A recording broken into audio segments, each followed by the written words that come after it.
Hi everyone! Today we'll be talking about one of my favorite bands, as you may be able to tell by the shirt.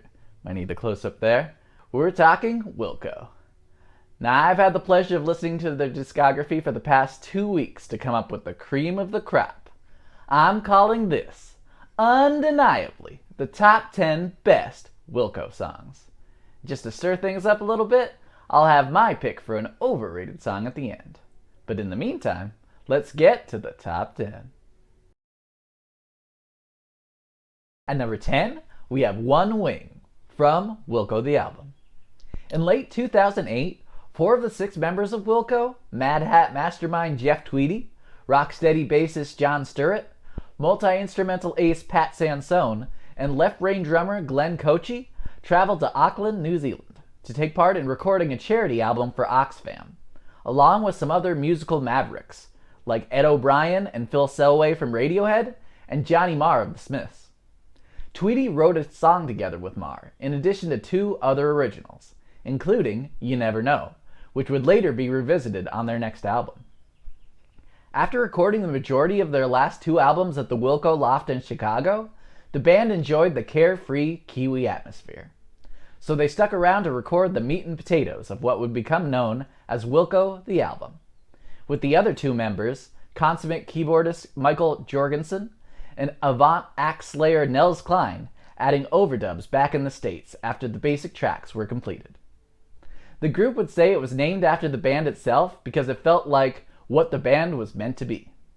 Indeed, on Wilco the Album, the sextet further explored both the dim and well-lit corners of their expansive Americana in a somewhat paradoxically loose and focused manner, furthering a sound that was uniquely their own. On One Wing, Tweedy laments how he can't fly solo in Wounded. It starts with hushed atmospheric folk, before igniting the sing-along refrain, "One wing will never ever fly, dear, neither yours or mine. I feel we can only wave goodbye." Tweedy's gnarly guitar lines are a sight to behold, soaring above the spirited rhythm section. The lyrics sound like a downer, but its melody is inviting and reassuring. One Wing is a captivating song with a life-affirming ambiguity that is unmistakably Wilco.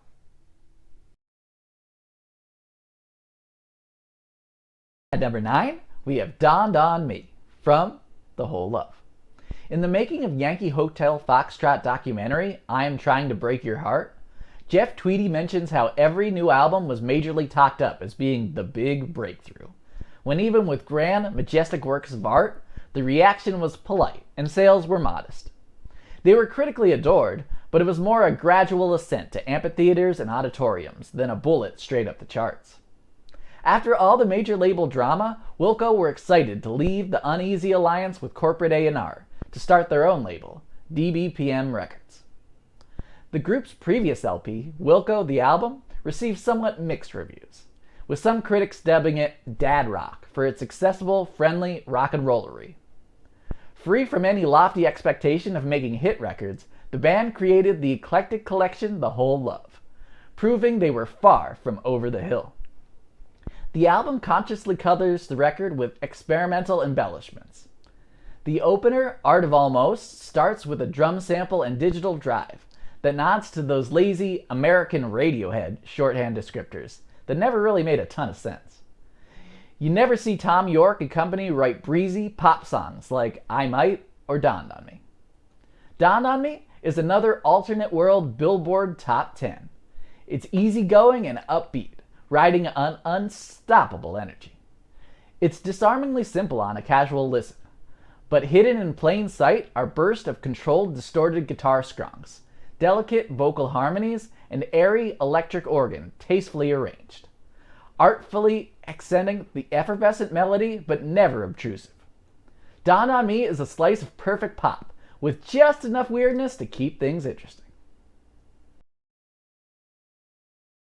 At number 8, we have Ashes of American Flags from Yankee Hotel Foxtrot. Jeff Tweedy started playing in bands during high school. He would join a band with Jay Farrer and his brothers called the Primitives, that later renamed themselves Uncle Tupelo. Jeff enrolled in college but would drop out to focus on the group.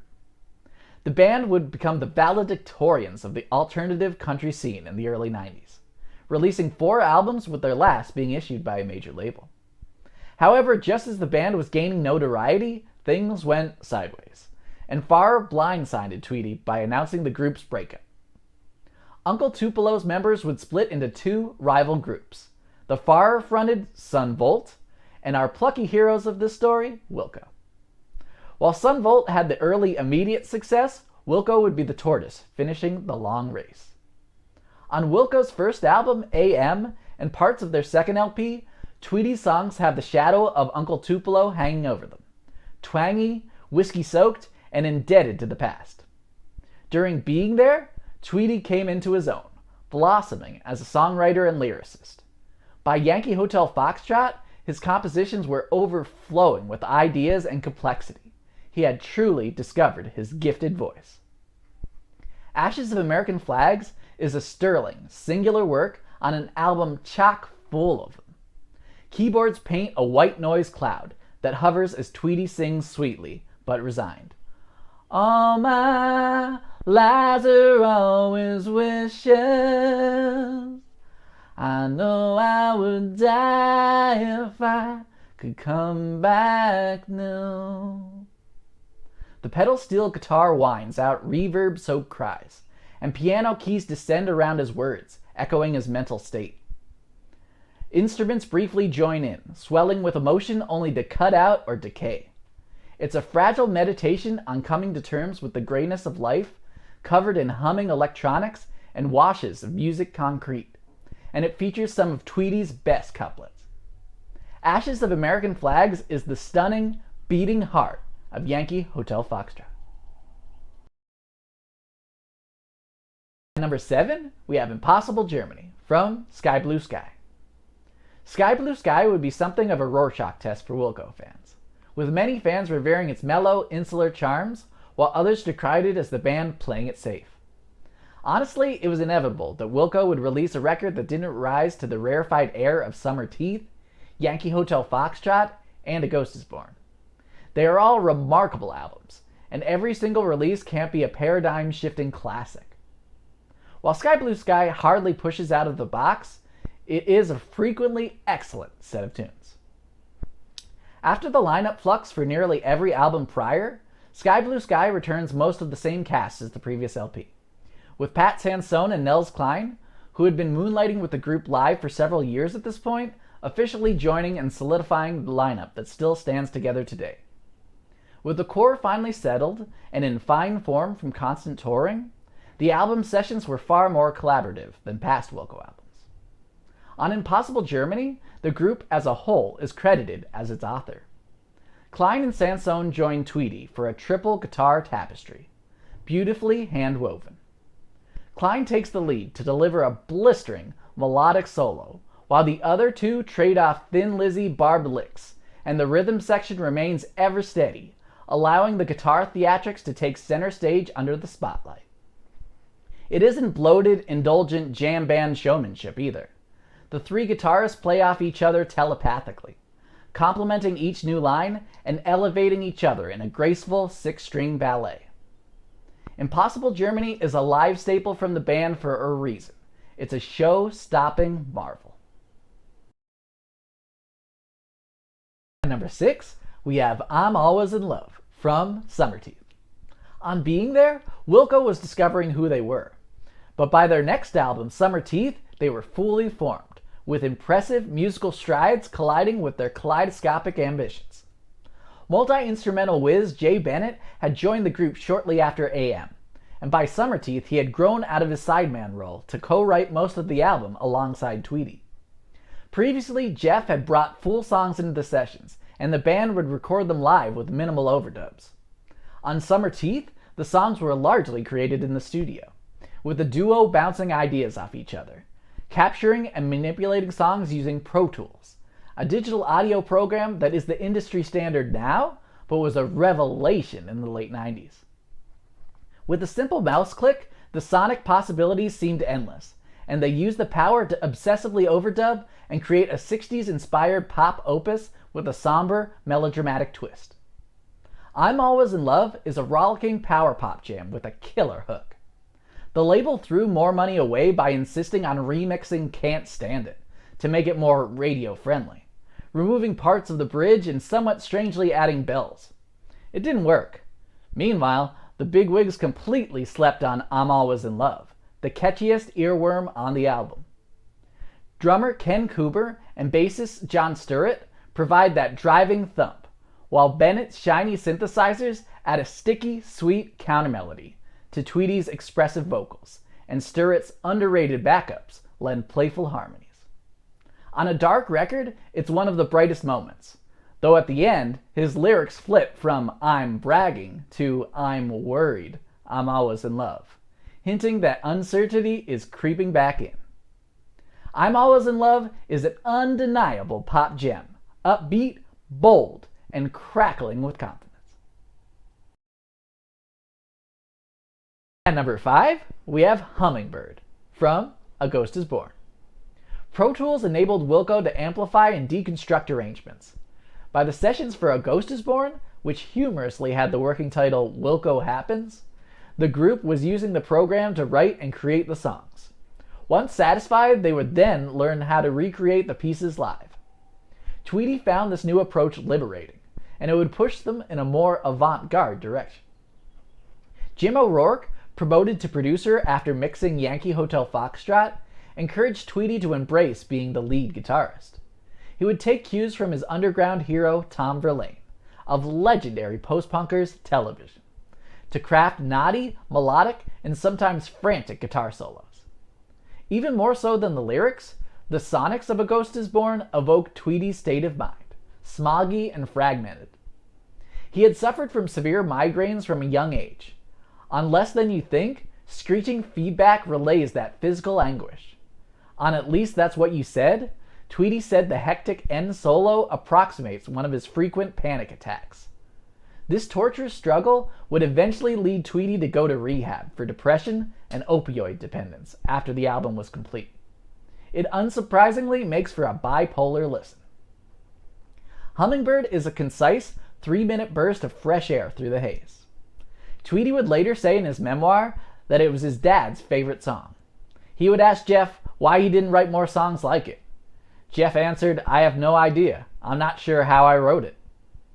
Hummingbird has that quiet, mythic quality to it, as if it just appeared one day, floating fast like a hummingbird. It appears midway through the album to ease the tension, with jaunty piano from Michael Jorgensen and clear, warm vocals carrying the gorgeous melody. The coda adds a feather-light viola solo, duetting with a buzzing ebo hum that heightens the dynamics to a fever pitch and brings the song to a satisfying climax. I certainly can't argue with Tweedy's old man. Hummingbird is one of their best.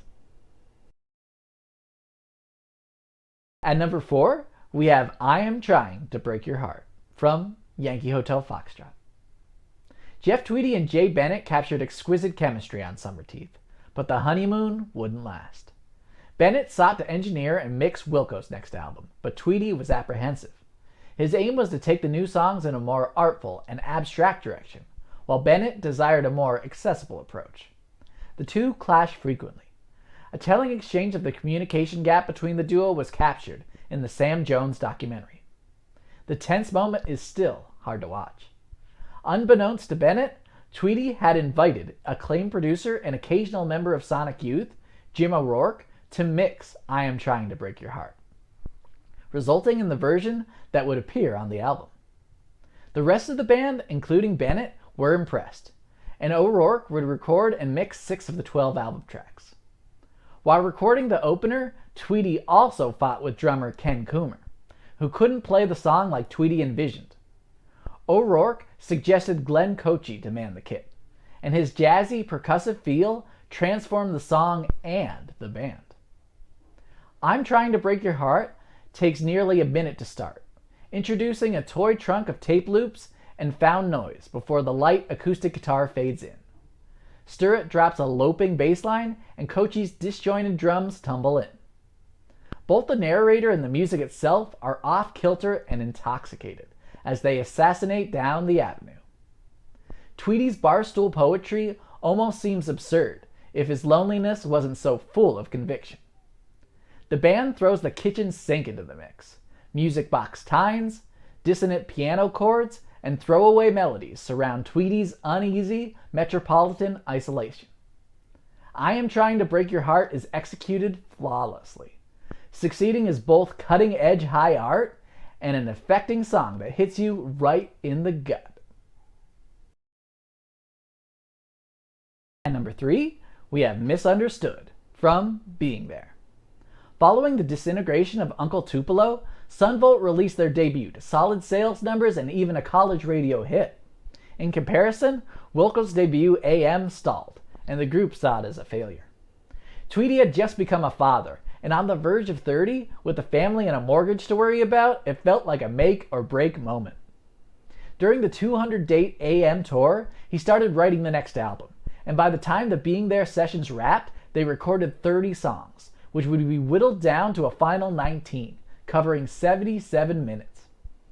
Jeff wanted to release it as a double album, but he was worried that an average Joe would have to spend at least $30 for a double album, as opposed to roughly half that for a single LP. Tweedy was so determined to release the full double album for the reduced price that he agreed to cut nearly all of his royalties for the album. 7 years following, it was estimated he lost over $500,000 due to the deal. But the gambit worked. Being There was a commercial and critical success, and changed Wilco's fortune. Tweedy envisioned the overall theme of the record being the relationship between artist and listener, which is very explicit on its monumental opener. Misunderstood starts as a wistful, piano-driven ballad. The initial perspective sung by a fan of a tortured artist, one who's never been satisfied. He thinks he owes some kind of debt. It'll be years before he gets over it. A line borrowed from an obscure underground rock record, incorporating others' words just as folk music constantly gets reinterpreted and recycled into something new. Pipe organ drones as Tweedy preaches at the altar of rock and roll. The intensity builds and builds, with abrasive guitars and thundering timpanis, until the artist snaps at his own listeners, yelling he'd like to thank them all for nothing at all, until he's shrieking the word nothing like primal scream therapy over the band's cacophonous and cathartic squall. Misunderstood is a heartfelt tale, which explodes with emotional fireworks that reveal the fortune inside Jeff Tweedy's head. Number 2, we have Via Chicago from Summer Teeth. On Misunderstood, Sunken Treasure, and several other Being There standouts, you could really hear Tweedy find his lyrical voice. 20th century poetic surrealism filtered through a modern Illinois beatnik.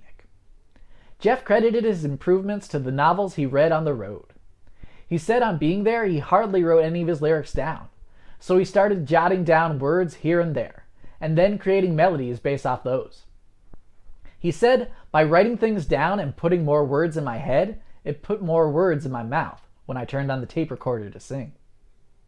Tweedy took these literary jump-offs to write audacious and sometimes bleak lyrics. Jeff was in a particularly vulnerable headspace after being separated from his wife and newborn due to constant touring, and his marital struggles with wild creative license are explored on the album.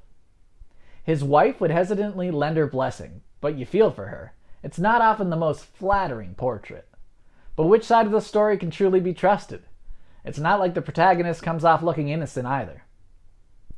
On Via Chicago, a slow, tender folk progression quickly turns vicious, and our narrator dreams of murder. Crooning with conviction, it almost makes the violence sound romantic. Both bassist John Sturrett and drummer Ken Coomer felt underutilized on the album, with Sturrett citing Heart of Darkness when describing the frustrating long hours of infinite overdubs from Tweedy and Bennett during the recording sessions. Heard at a distance as a listener, though, there is certainly a means to the end of the descent into madness. The arrangement is minutely detailed and cinematic. You could almost feel the wind blowing you back towards the city, with that steady acoustic strum carrying you over a bed of buzzy electric synthesizers, past yawning distorted guitars, distant creaky banjos plucking, and through an array of keyboards that appear and vanish like magic tricks.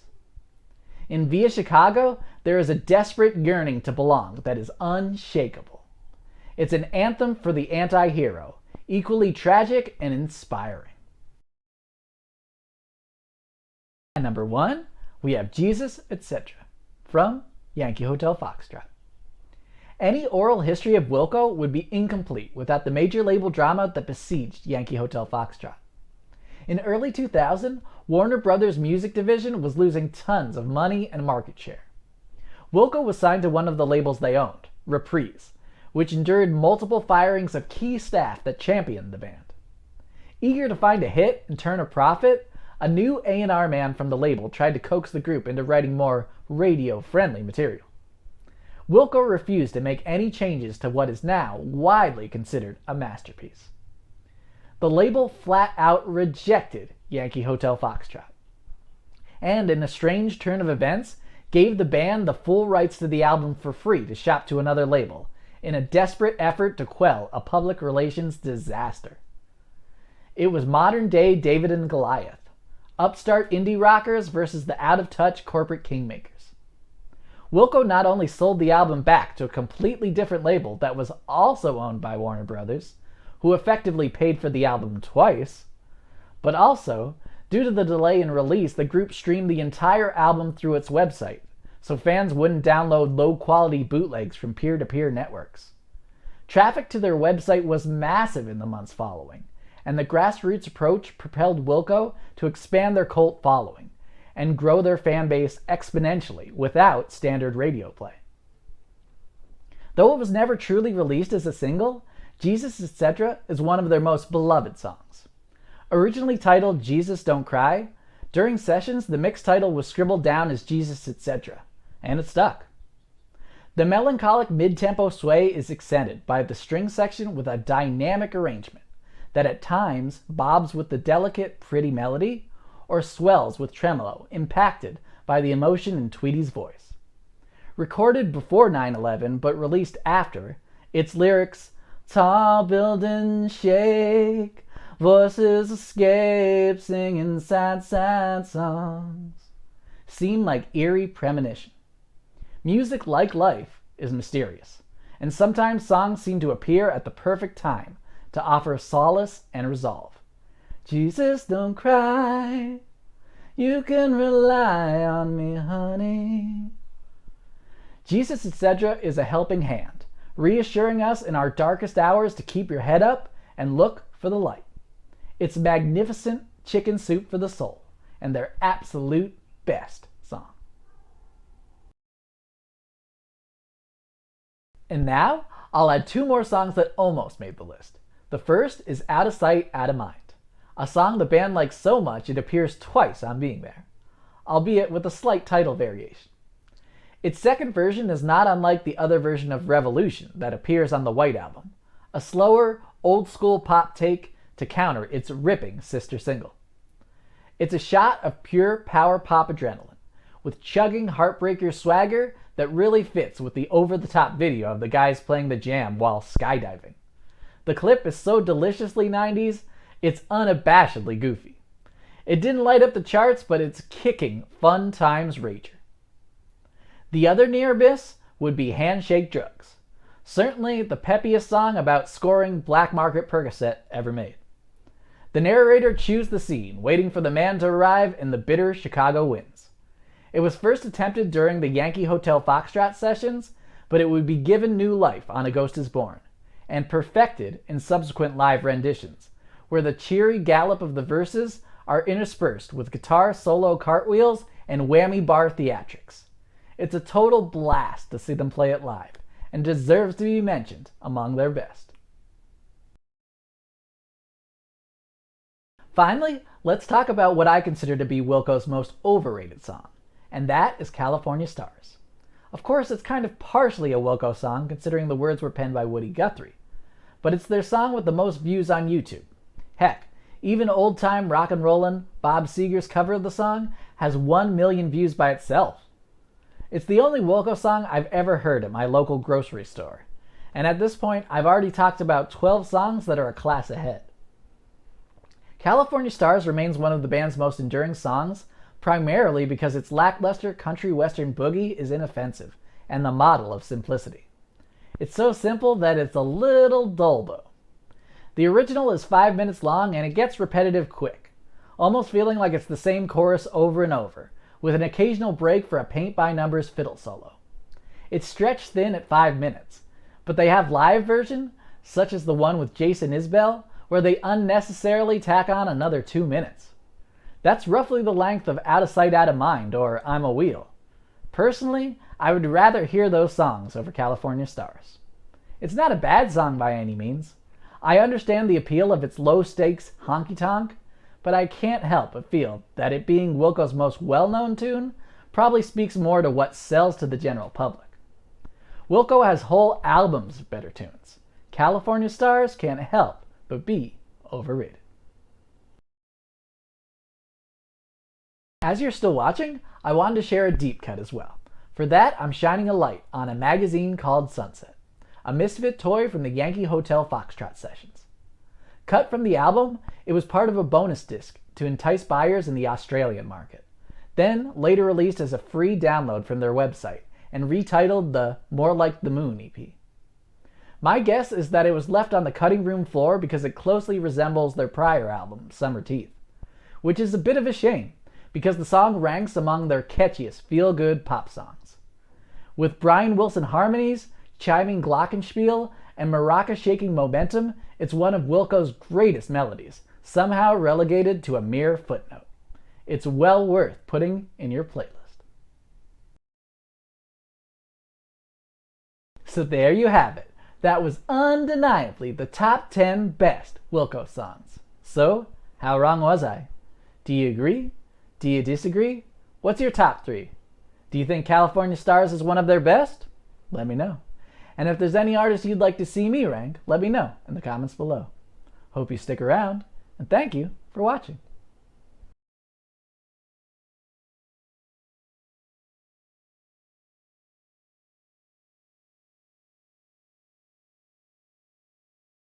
Artfully accenting the alternate...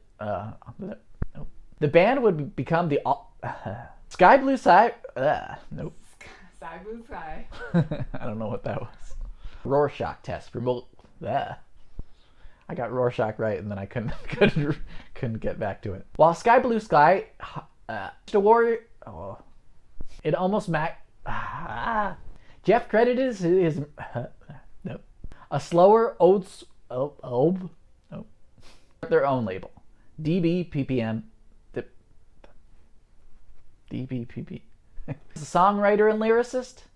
Oh. The way I said it sounded like I should have... Yeah, it wasn't like... Yeah, it didn't work.